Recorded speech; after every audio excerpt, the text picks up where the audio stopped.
So, just talk to me a little bit about the comment you said earlier about if we accept this is it, then the very peace and happiness and well-being that we believe will come along in the future, we may notice that it's actually here now. Yes, exactly. That doesn't mean that we don't have difficult feelings. We all do. Life is not easy. If you really look at it, it's pretty hard in many ways. We have to earn a living. There's all kinds of illness and physical problems. There's threats from the outside. Then there's the whole weight of tradition that we carry around, a bunch of beliefs that we were forced to um, adopt in order to get along, and all that's there. We're carrying it around like a very heavy weight. All of that is there. And when someone is um, awake, as I call it, it's not that that goes away. It doesn't go away. I mean, where could you put it? It's not like there's some trash can where you just get to throw all that away and now it's gone. Garbage disposal. It's not like that.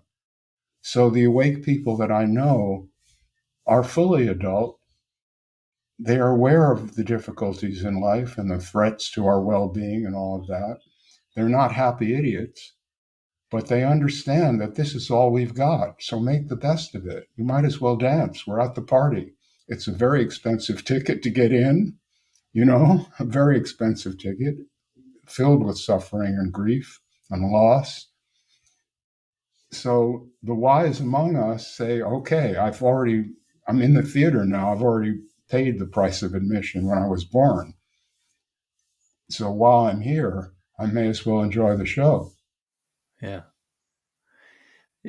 That rings true with my view of things, which is that I spent a long time on this quest to, shall we say, fix myself. It's that whole self-improvement thing. I had anxieties and this sense of being a bit broken and whatever else. And so I went off and did a multitude of things, psychotherapy, and we can touch on your past as a psychotherapist, to psychedelics, to all sorts of stuff, until eventually I came to that realization that actually there wasn't anything wrong, really. It was all to some degree in my mind. That doesn't mean, for example, that I don't still experience anxiety or have these difficult moments, but behind that, there seems to be this quiet sense of awe and joy and appreciation for it all, even when I'm having a bit of an anxious meltdown or whatever it may be. Um, Mhm. that seems to be my experience. And so this quest to, for example, fix myself definitely has gone. So I wonder, does that sort of sound like it resonates with what you're talking about there or not? Well, I think that people will be engaged in self improvement until they aren't.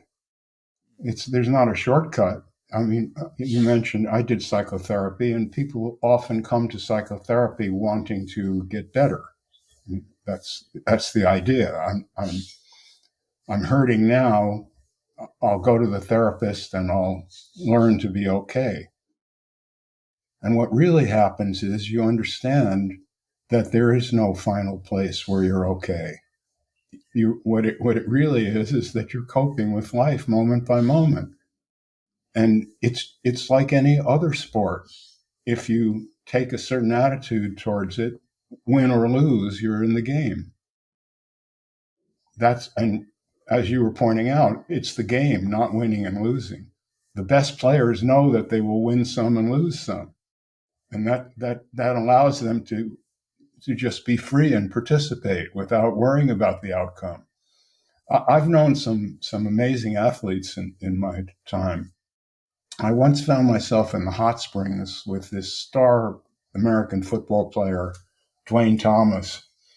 Dwayne just died in August, so I thought about this. I hadn't thought about it for years. This was 40 years ago, 50 years ago, whenever. And we were talking about this very, very subject. And he express this idea that he doesn't try to be successful. He just plays the game.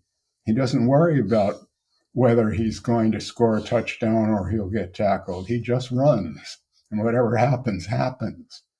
Yeah. That seems simple minded, but it's really a good attitude.